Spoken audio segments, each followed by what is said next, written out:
What's up, guys? One thing I noticed is we love the moves that our athletes make on the court. From the layups to the dunking, or even on the field to the touchdowns. No matter what sport it is, we love all the moves. But have you ever thought about the moves that they make off the court? If you have, you're in the right place. I'm Nafi, and this is Off the Court Moves.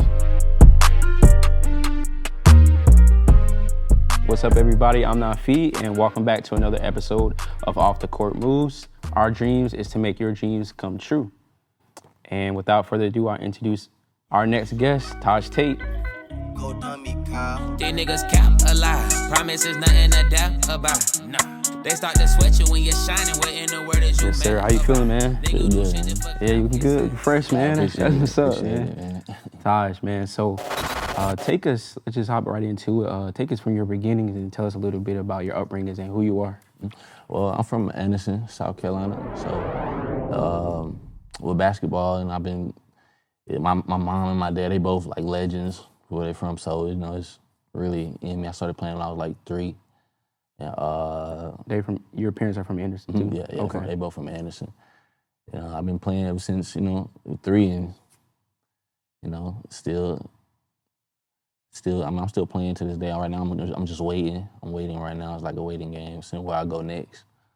But that's what I've heard. The higher you go, it becomes like a waiting game, depending on different contracts and situations that the teams might be in. Right, especially like with like overseas and stuff too. So yeah, it's like with my age, it's kind of like a waiting game right now. So okay, so the legend, your parents are legends, man. That's that's a bold statement. Yeah. So talk to us about how that was having parents that have had a lot of success in the city of where you're from. Yeah, well, it was. I mean, it's kind of cool, but it got a little tiring because like everywhere I go, they're like, "Oh, you Alicia Tate, you Baby J son," But it was pretty cool though.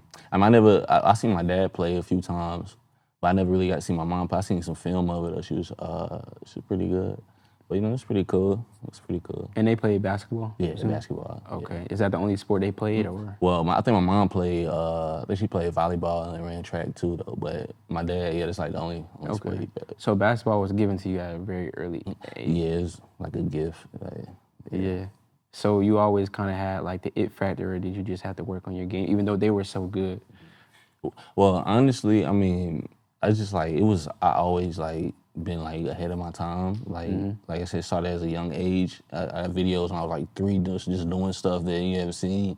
And even on up to 10, 11, 12, like I just always was gifted at basketball. So I ain't really like started like really working on my game till like high school when I had transferred and went to a different state.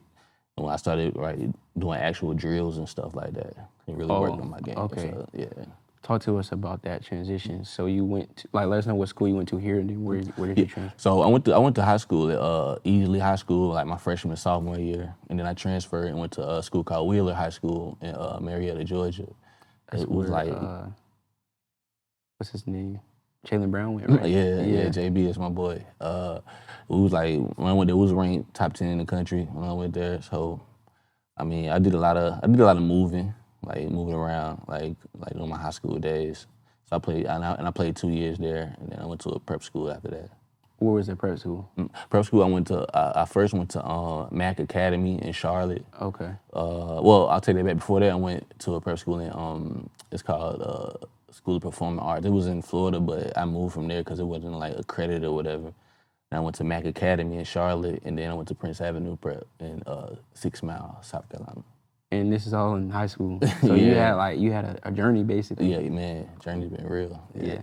Sure. So take us through the journey a little bit, specifically how is the moving on like a 16, 17-year-old kid? Man, well, so the journey, it's been crazy. So like when I was younger, I was always been like in the spotlight because I'm like this kid. Like you never seen like a kid doing the things I was doing. So like 8th grade, I played at the Rucker Park. Like I was one of the youngest players to play at the Rucker Park in New York. Yeah, 8th grade.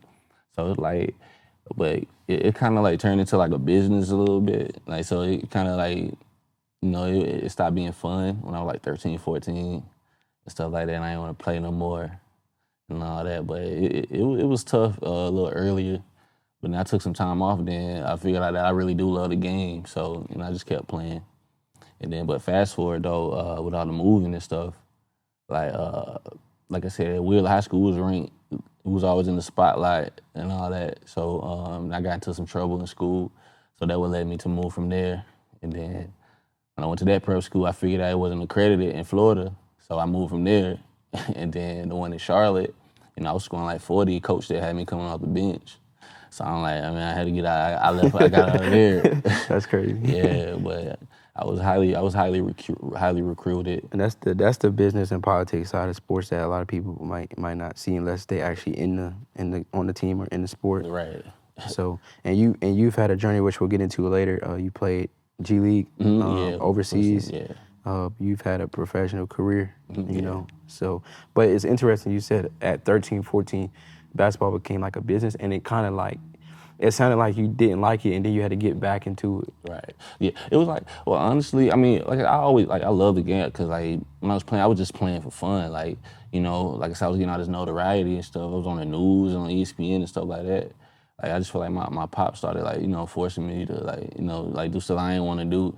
So I was like, man, I don't want to play no more. Like, you know what I mean? So yeah, that's interesting, man. Yeah. Yeah, because so much of society is like gearing people to like, NIL or just having a business. But when that comes to you at a young age, are you ready for it? Do you even want to do it? Right. It's very interesting, man. So, Tahj Tate, as the person, what age would you say you figured out who that person was outside of basketball? Honestly, I'm still figuring it out now, for real. Basketball was my whole life. It was either make it, like, I always thought I was gonna make it to the NBA. I always like knew that, but like I ain't never had like a backup plan and none of that. So basketball was just life. So I'm still trying to figure that out right now. Yeah. Yeah. And that's beautiful, man. So you never had a backup plan. NBA was the goal, and you're still currently playing, or Yeah, I'm still currently playing. So it's not even over, but you've already made it to overseas and have played in the G League, which is the league like right under the NBA. So it's like, for our guests that might not know. When you're not on an NBA roster, you play in the G League. So you're like one tier away from being. Well, it was called the D League back when D-League. it was D League. Then they changed it to the G League. Right. Yeah. So, yeah. So you still in the game. Ain't nothing changed, man. Yeah. That's beautiful, man. Yeah. You're right there. Yeah. So keep at it for sure. I appreciate that. That's encouraging, man. So when you say you still figuring out who the person you are outside of basketball, what are some things that are helping you figure that out? Man, well, like with training people, I know it's still basketball, but it's like I love helping people, And then like I always had a big heart, and I always wanted to help people out. So I just figured how to do that through basketball. I mean, I know it's still basketball, but I just look at it like really just helping people, reach their goals, get to where they want to get to as far as like developing their skills and stuff. So, that's pretty much.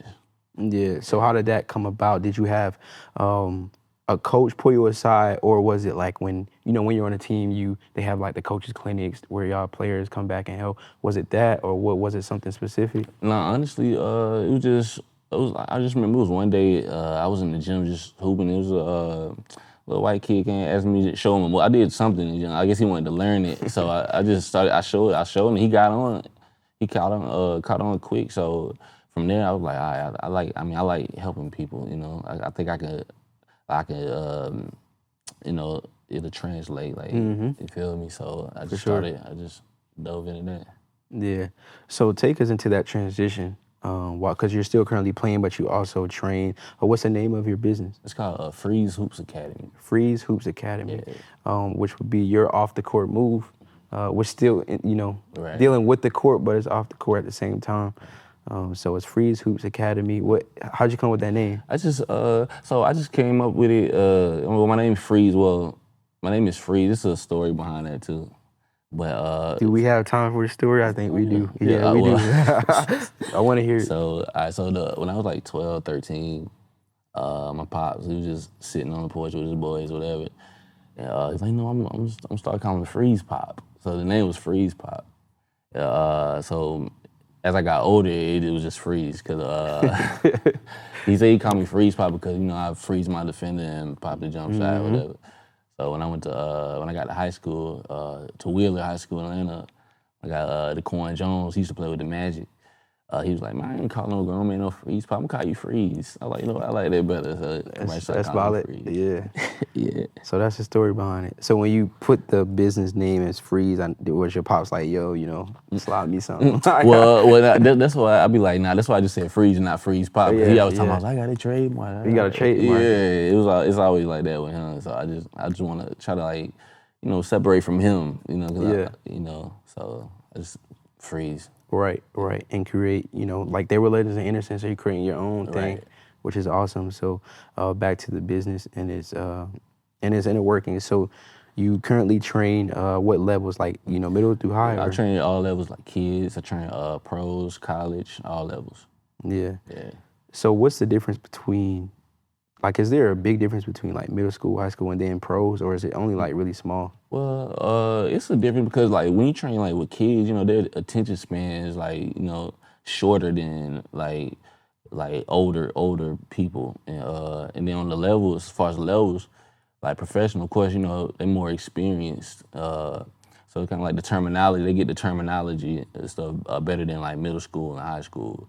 But it's not really that much of a difference. I'm sorry. Yeah, you know, you're good. So are you using your like life experiences about how when you were on the ESPN platform at a young age, you played at Rutgers in New York, the youngest player to play in 8th grade. Are you taking those experiences and like pouring that back into the kids that you train? Mm-hmm. Oh yeah, exactly. Well, I don't really talk about myself. Like I don't like attention and like the spotlight. I don't really talk about myself. But like, you know, sometimes like, you know, I let a kid know like, hey, I mean, I done been through other, but you know, so I kind of like put him to the side and talk to him. But I don't really like talk about myself though. I just feel like it's pointless for real. Okay. Yeah. Well, we're going to dive into you. You do a little bit more so you can talk about yourself on this platform. But real quick, we'll take a quick break. This is a quick break to shout out the Dreamers Expo. The Dreamers Expo, you don't want to miss it. It's going to be the biggest networking event in Greenville, South Carolina, coming in 2023. More details will be out soon. All right, so I'm back here with my guy, Tahj Tate. Let's take a deeper dive into the business, Freeze Hoop Academy. So you started it, and how many years has it been? Well, it's just this year on my birthday. When I just like started on my birthday, I just got the LLC and all that. So so it's like a little birthday gift. For you. Yeah. But I mean, I've been had a vision of what I wanted out of like really I just want my own like facility, you know, kind of basically like a after school type thing program. That's why the academy. So like. That's really, big time. Yeah, just really want my own facility, you know, where like they can come do it after school. They come do their schoolwork, whatever, then train. You know, kind of like a YMCA type feel, but like you know, better. Okay. So that's the end goal. That's the end goal. Yeah. So where do you see it? I know you told me the end goal of it, which is great. Where do you see it going, and what are some other small details that we might see from this academy? You know, 5 years down the road, or you know, in the future. Well, like I said, well, right now, I'm just really like taking my time with it right now. Yeah. So I just really just been training just kids right now.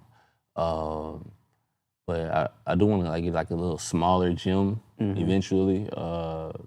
You know, because you know, especially in the Anderson area, you know, they trying to, you know, they acting funny about the gym. They're not trying to give us no gym time. You know, they always try to have like little events and that have nothing to do with basketball in the gym. So you want to create your own. Right. So yeah. So you have somewhere to go hoop and stuff like that. So. All right. So what advice would you give someone that's looking to either get into training or start a business? Well, you got to be passionate about it. If you're passionate about it, just do it. And you know, like I said in the beginning, it is hard. You know, starting a business, like trying to figure out stuff, trying to learn stuff on your own. But like, you know, when it get hard, you just got to keep going. Just keep pushing through it. Yeah, and that's very interesting, man. That tell this. I think a lot of people think, okay, when I turn this age, when I graduate from this school, I'm gonna know who I am. I'm gonna know all about me. And it was just encouraging to hear you say, like, bro, I'm still figuring out who I am till this day, like, which is very encouraging. I think that's what people needed to hear, man. So as Endure, we got a little gift for you, man. You know, you have officially been drafted into the Endure family, man. So man, I appreciate whatever your future endeavors are, we support you and everything with that, man. So I appreciate this, man. Yeah, thanks for joining the show, man. So yeah, so that's it for this episode, guys, of Off the Court Moves. For those of you watching, I want you guys to know to keep striving, keep persevering, and keep enduring. So thank you for watching, man. Thanks for doing it, bro. Thank you. These niggas cap a lie. Promises nothing to doubt about. They start to sweat you when you're shining. What in the world is you mad about? Nigga do shit just for clout. It's sad. When they down bad, they throw temper tantrums. Running this shit like baby girl like how I switch the pattern. Niggas switch quicker than a hiccup. But I know my bro way different. Set up all a two-way miss. 2 cell phone came up miss. Baby girl control your sister. Baby her control your liquor. Throw up on the knees.